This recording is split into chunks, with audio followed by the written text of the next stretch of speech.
Shavua Tov, Akutvach. Tonight, I'm going to treat you to a story of the Baal Shem Tov. There was once a wedding taking place in a different city from the children of some of the Baal Shem Tov's Chassidim, and he was invited to come to participate and officiate at the wedding.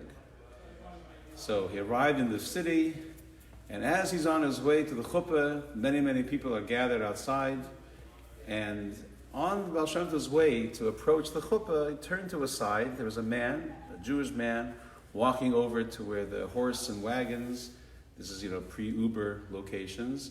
He was on his way to catch a horse and wagon. Baal Shem Tov moved over, walked over to him, stopped him, whispered something into his ear, had a short conversation, and then Baal Shem Tov continued on to the chuppah, and this man changed directions. He went over to sit down in a place where he could grab a bite to eat and something to drink. Since it was unusual for Baal Shem Tov to make such a detour and just randomly stop someone and have a conversation, and then obviously that man changed his route, some of the Baal Shem Tov's followers decided to track this guy down and find out what's the story. Certainly he's a hidden tzaddik, and Baal Shem Tov must have given him some mysterious mission.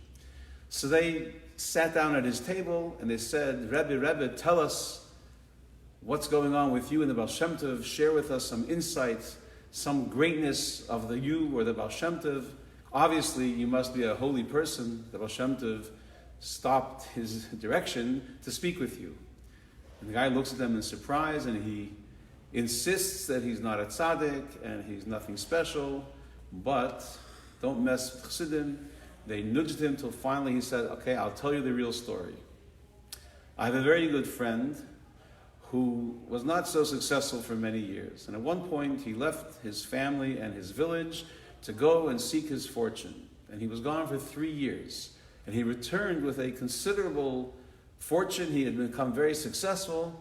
And the whole town turned out to celebrate his return, his safe return, and the fact that he was successful as well. Everyone was gathered in the dining room, and people were saying l'chaim, and people were making blessings, and having a grand time reuniting with their long-lost friend who had been gone for so many years.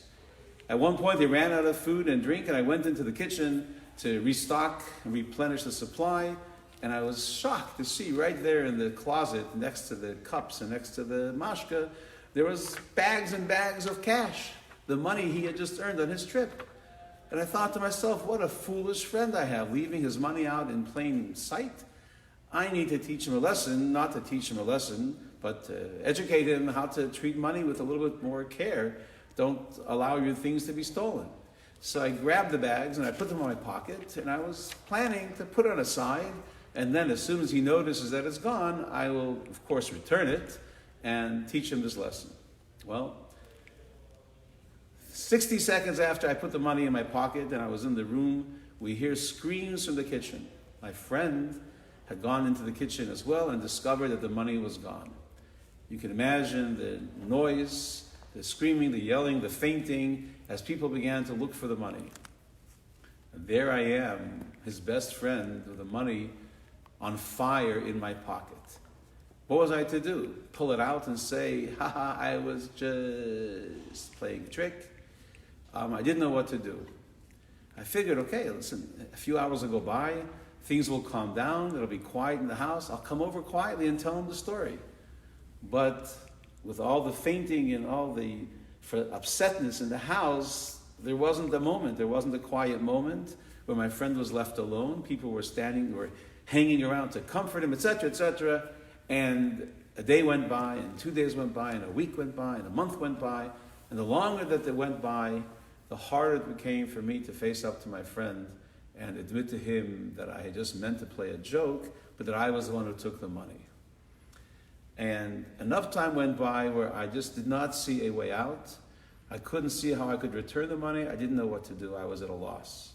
And I decided, let me leave town with the money, and perhaps I'll say I'm looking for my own fortune, and some or other, I'll use his money, I'll make even more money, and I'll eventually return the money to my friend in some kind of way. And today is the day when I decided to leave my town in order to go and invest with his money and see what I could do about it. And as I was heading towards the train, to the wagon, to hire a driver to take me away, the Baal Shem Tov came over and told me, don't do it, make a U-turn, return the money, your friend will believe you, and if he won't, I will come and testify on your behalf that you did it with a pure intention, with no intention to harm or steal, etc., etc. So here I am, getting ready to go back and face my friend, and I'm sure the Baal Shem Tov will stick up for me if that's needed. So this story is not really about the amazing prophecy that the Baal Shem Tov could be walking towards a chuppah and see a person walking towards a horse and wagon and somehow know the whole story, know what he did, know what he's about to do, and encourage him and convince him to go and return the money and do the right thing, and he'll even testify that everything was done with the purest intent. That's obviously the Baal Shem Tov story. But what does that got to do with us? We're not the Baal Shem Tov, and hope we didn't steal anyone's money lately. But I think the lesson to be learned here is doing the right thing really counts. And whatever mess-ups we may have, whatever our intentions may be, it's very important to do the right thing for ourselves, for Hashem, and for those around us. So let's go and do the right thing as often as we can. Have a great week.